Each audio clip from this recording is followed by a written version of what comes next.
आप देख रहे हैं सागर की लहरें, सत्यता का आधार। लगी रहे। अगर हम ये कर दें कि जो सफाई कर्मचारी 10-15 साल का जिसका अनुभव हो गया है, हमारे में से ही कई बनते हैं ना, सुपरवाइजर बनते हैं, कोई बीट बनते हैं, क्या बनते हैं, दरोगा बनते हैं, अगर वही ठेकेदार बन जाए तो नाम तो सब आपके पास है ही है, कौन कर्मचारी है कौन नहीं, किससे काम लेना किससे नहीं। विभाग को हम कह देते हैं कि पहले जो अनुभवी आदमी स्वयं जो सुपरवाइजर दरोगा जो रहा हुआ है, वो अगर ठेका लेता तो पहला अधिकार उसका, बाकियों का बाद में। फिर आपकी वो समस्या भी खत्म हो जाएंगी कि हमको टाइम से तनख्वाह नहीं देता, हमको लिखवाता ज्यादा देता कम है। आपस में तो हमें भरोसा है कि नहीं, हमारा है ना, तो मैं ये काम करूंगा। इसलिए मित्रों, सफाई कर्मचारियों को जैसे मौसम के हिसाब से 2 बार वर्दी, 1 बार जूते, ये भी हमने पहले शायद 1 बार मिलते थे, इसको हमने 2 बार किया। हमने जो विशेष भत्ता होता है सफाई कर्मचारियों का 350 से ये 650 भी कर दिया था। अब ये बातें पुरानी हो गई, लेकिन कुछ चीजें नई हैं जिसकी डिमांड आज रखी गई है मेरे सामने। जैसे वेतन, ये ठीक है कि जब हम आए तो 8,000 के आसपास वेतन मिलता था गांव में, शहर में शायद 9-9.5 हजार मिलता था, ऐसा ही था ना 2014 में। हम बढ़ाते बढ़ाते 12,500 और 14,000 ये लेके आए हैं, 12,500 और 14, 15, 12,500, 15। तो मित्रों थोड़ा सा गैप ज्यादा है, इस गैप को थोड़ा कम भी करना है। अब जमाना इतने गैप का नहीं है। ये ठीक है कि गांव वाले को थोड़ा खर्चा कम पड़ता है, शहर वाले को ज्यादा पड़ता है, इसलिए थोड़ा सा रखना पड़ता है। लेकिन अब आज से गांव वालों के 12,500 की बजाय इसकी 14,000 तनख्वाह की जाती है।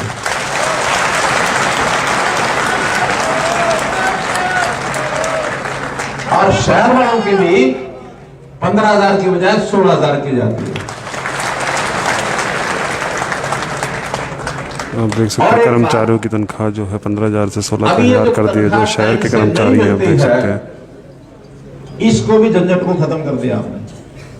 पहली बात तो कि डिप्टी कमिश्नर को जिम्मेवार कर दिया है कि सफाई कर्मचारियों की सैलरी जो मासिक वेतन है ये गारंटी से उस महीने की जिस महीने ड्यू उसको मिलनी ही चाहिए। मान लो उसके पास, आप देख सकते हैं जो तनख्वाह लेट होती है, इसको भी देखते हुए जो कदम एक उठाया गया है। 1 करोड़ रुपया अलग से वहां रख दिया है, रिजर्व में रख दिया कि जिस महीने आपके पास ना आए वहां हमको तनख्वाह देगा। आप देख सकते हैं 1 करोड़ रुपया अलग से सफाई कर्मचारियों के लिए रख दिया गया, अगर तनख्वाह टाइम पर नहीं मिलती। लेकिन इस 1 करोड़ की जरूरत नहीं पड़ेगी। क्यों नहीं पड़ेगी? जो हमारी ग्रांट जाती है, चाहे गांव को जाती है चाहे शहर को जाती है, क्योंकि अब मैं फाइनेंस मिनिस्टर भी हो गया हूं तो मुझे थोड़ा कंट्रोल वहां करना आ गया है, तो हमने सेक्रेटरी जो फाइनेंस है उसको कह दिया है कि जो ग्रांट जाती है उसमें जो तनख्वाहें हैं या कोई किराया है इसका हिस्सा अलग कर दो, जो हर महीने अलग से उसी खाते में जाएगा जिसमें से तनख्वाह देनी होती है। वो और किसी काम में ना कोई गांव ना शहर लगाई नहीं सकता, या तो देनी पड़ेगी नहीं तो वापस भेजेगा, वो किसी और काम में नहीं लगा पाएगा। और मैं आज एक नई घोषणा करता हूं, अगर किसी कर्मचारी को गांव का या शहर का किसी भी कारण से जिस महीने तनख्वाह मिलनी उस महीने नहीं मिलती है, तो उस गांव या शहर के ऊपर हर कर्मचारी के हिसाब से 500 रुपया हर्जाना लगा करके और अगले महीने आपको उस 500 समेत मिलेगी।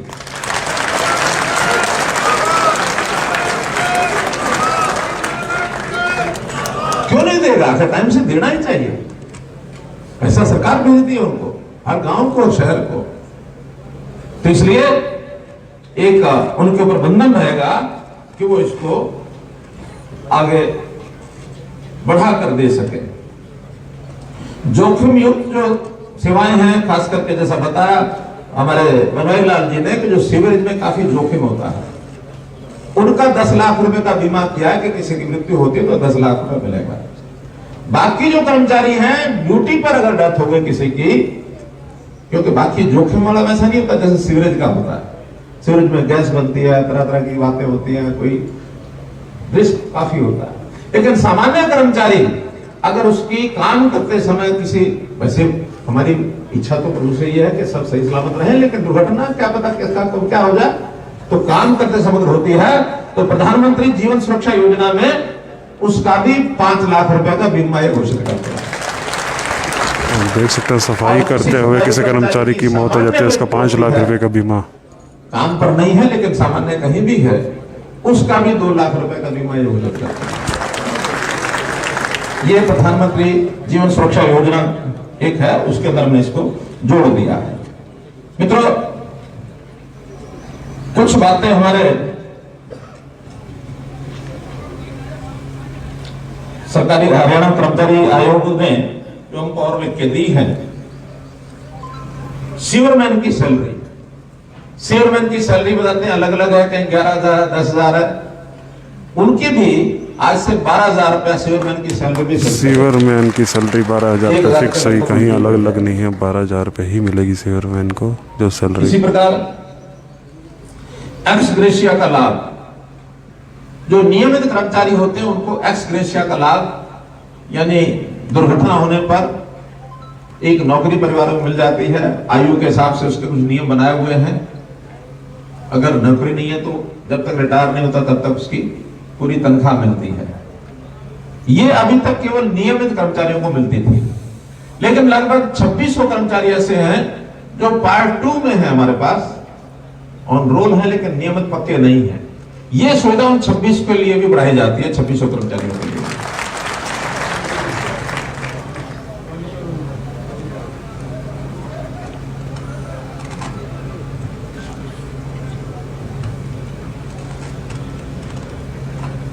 एक विषय था कि बच्चों की पढ़ाई। मित्रों, इस विषय में बहुत ही गंभीरता से हमने विचार किया है कि सबके लिए किया, खास करके 1,80,000 रुपए से नीचे वाले जो लोग हैं उन सबके लिए, बीपीएल में कोई हो, सफाई कर्मचारी में ना हो, ऐसे परिवार के बच्चे यदि पढ़ाई में खर्च करने के कारण से नहीं पढ़ रहे और पढ़ाई बच्चा होशियार है, अच्छा कोर्स करना चाहता है, तो वो बिना किसी गारंटी के बैंक में जाके फॉर्म भर देगा, गारंटी उसकी सरकार उठाएगी और आपको जो लोन है वो जितना चाहिए उस बच्चे की पढ़ाई के लिए पूरा लोन मिल जाएगा। किसी कारण देख सकते हैं गरीब बच्चों की जो पढ़ाई के लिए वो सरकार की गारंटी से लोन है वो मिलेगा। किसी कारण से, कारण बहुत हो जाते हैं जिसमें से वो ना भर पाए, कोई उसकी मजबूरी हो गई, तो फिर वो सरकार भरेगी, उसके माता पिता को नहीं भरना पड़ेगा। तो इसलिए मित्रों, कुछ बातें हमारे ध्यान में आई हैं, कुछ चीजें इसमें और ऐसी हैं जिसके ऊपर मैं यहां कोई निर्णय नहीं कर पा रहा हूं, क्योंकि ये डिपार्टमेंट में देने के बाद वहां से थोड़ा देरी से वहां पत्र पहुंचा, वो सब लोगों का विचार नहीं कर पाए। उसमें एक बात मुख्य रूप से है कि नए कर्मचारी और कितने भर्ती किए जाए, क्योंकि अभी ग्रामीण क्षेत्र में लगभग 11,000 कर्मचारी हमारे हैं। शहरों में कितने हैं? 18,000। शहरों में 9700 कुछ तो ग्रामीण क्षेत्र में, कुछ कम है 10,000। अच्छा ठीक है, 11,000 पोस्टें सेंक्शन हैं, तो जितने कम रहेंगे उसकी तुरंत भर्ती कराएंगे, और भी बढ़ाने की आवश्यकता होगी तो डिपार्टमेंट को बताऊंगा, बैठ के सारा एक विचार करें ताकि और जो आवश्यकता वो भी करें। लेकिन इसमें एक बात मैं आपको बताना चाहता हूं, हम सफाई कर्मचारी हैं, हमारे हो सकता है मेरे पिताजी दादाजी सफाई कर्मचारियों के रूप में आगे बढ़ते रहे हैं, लेकिन क्या जरूरी है कि हमारे बच्चे आगे सफाई कर्मचारी ही बने? क्यों नहीं ना चाहते? तो इसलिए उनकी पढ़ाई, इस पर आप पूरा ध्यान रखना। कोई बच्चा किसी का ऐसा नहीं रहना चाहिए जिसकी पढ़ाई बीच में आपने छुड़वा दी हो। आज के समय में 10वीं 12वीं तो हर किसी के लिए अनिवार्य है। 12वीं के बाद बच्चे की पढ़ाई का रुचि कैसी है, उसकी योग्यता कैसी है, उसको आगे बढ़ने के लिए आप लोगों ने कभी नहीं छोड़नी। बच्चा अगर शरारती हो जाए तो किसी अच्छे से मास्टर के पास भेज देना, इसकी शरारत भी दूर कर, पढ़ा भी सही, लेकिन पढ़ाई में उसको आगे जितना बढ़ सकता उतना बढ़ाओ। कल को कोई ये कह दे अच्छा अगर सारे पढ़ गए तो फिर सफाई कौन करेगा, ये खतरा तो नहीं है ना।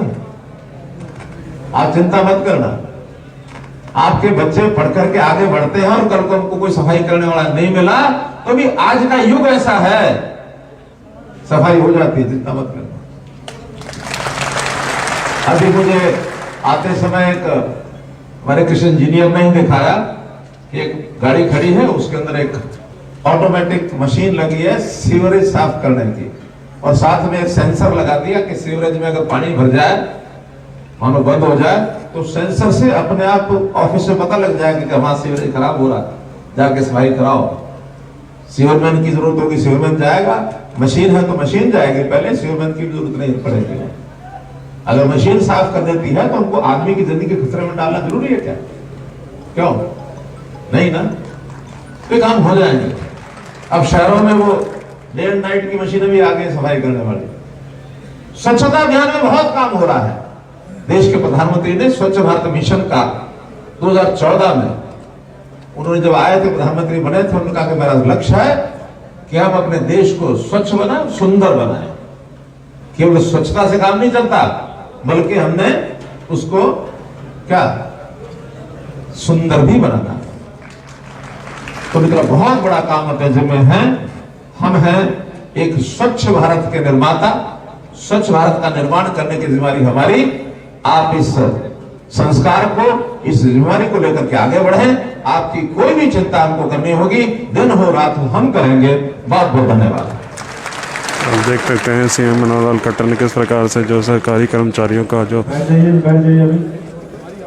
बहुत बहुत धन्यवाद माननीय आप मुख्यमंत्री। देख सकते हैं जो प्रेस वार्ता की जाएगी वहाँ की आपको हम तस्वीरें दिखा रहे हैं। आपने अपने उद्घाटन के दौरान बहुत सारी घोषणाएं की।